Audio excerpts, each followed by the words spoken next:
In superhero fiction, superpowers are commonly gained through random acts of chance. A splash of lightning-enhanced chemicals or a burst of cosmic radiation is enough to grant ordinary people extraordinary abilities that can be used for good or evil. These stories of average people turned special excite audiences and lead many to daydream about their own chance at acquiring superpowers and the ways they would use them.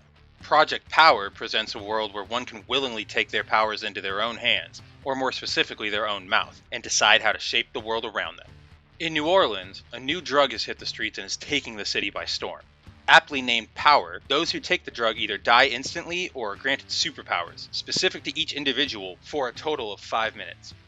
As the pills begin to find wide distribution among ordinary citizens, the streets of New Orleans grow more unpredictable and dangerous by the minute.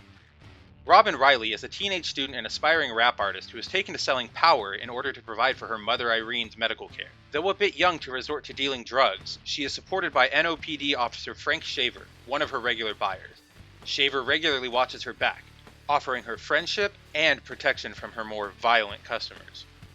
Weeks after the drug has taken root in New Orleans, a mysterious man known as the Major begins to tear his way through the city's drug rings in an attempt to find the source of the drug.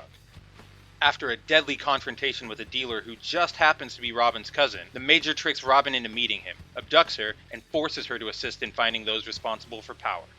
It is soon revealed that the Major's daughter Tracy was forcibly kidnapped to be used as the source of the drug, which leads to the Major, Robin, and Shaver teaming up to rescue Tracy and put a stop to the further production of power.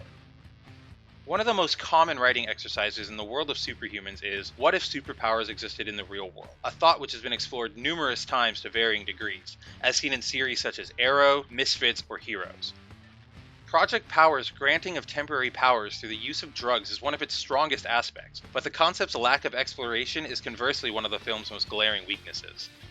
Only a handful of powers and their consequences are truly explored, which leaves audiences a bit underwhelmed in the face of a city that is seemingly falling into chaos because of the powers granted by the drug. Another particular issue with the film is the preference of directors Henry Joost and Ariel Schulman to film something stylishly. Certain scenes are bathed in atmospheric neon lights, others locked away in darkness, and one fight scene is filmed in a 360 rotation from the perspective of a woman inside a containment chamber, all with no linking theme or visual flair. Unfortunately, these stylistic experiments are so varied from scene to scene that they pull the viewer out of their immersion, and in the case of the aforementioned containment chamber scene, make it near impossible to follow the excellently choreographed action.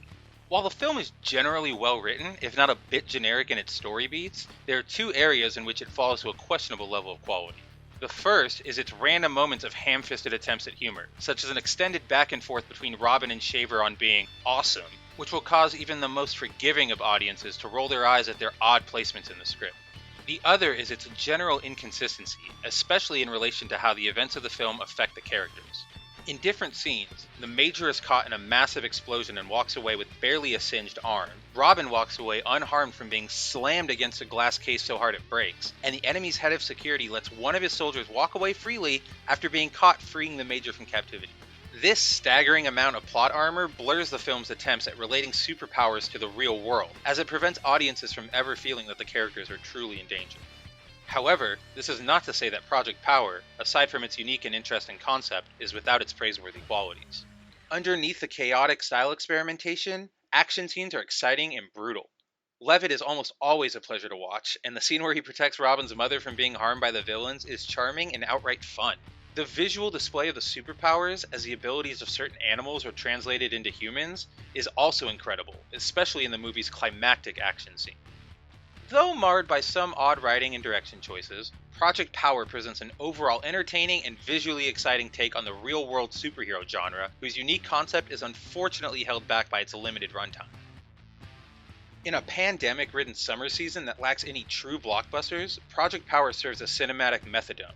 In the end, though it satisfies the urge for superheroes, explosions, and action scenes, audiences will be left asking for just a little bit more. Overall, 7 out of 10. Give it a watch.